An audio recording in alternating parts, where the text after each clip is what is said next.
A massive show of military strength is underway in the heart of Washington D.C. this Saturday as the United States Army marks its 250th anniversary.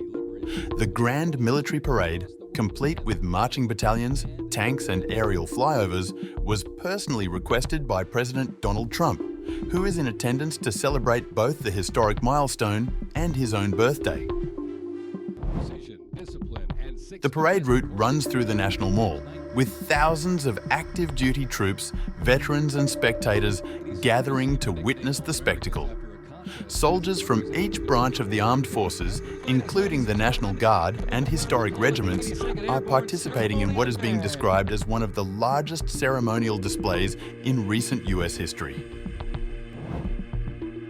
Flyovers from vintage aircraft and modern fighter jets thundered over the city as Trump stood alongside top brass and veterans.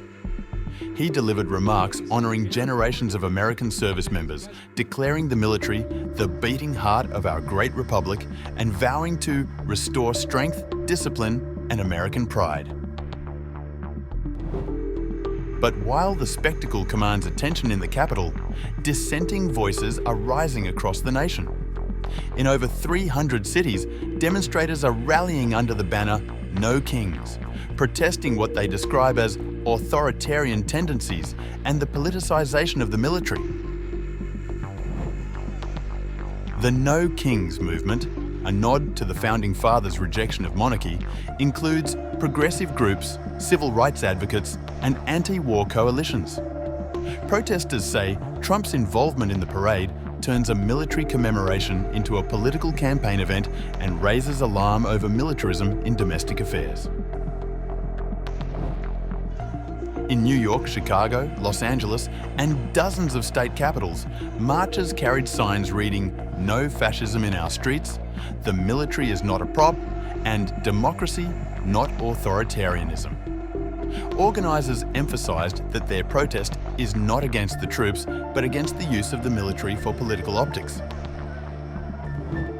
Back in DC, the split-screen contrast between pageantry and protest is hard to ignore.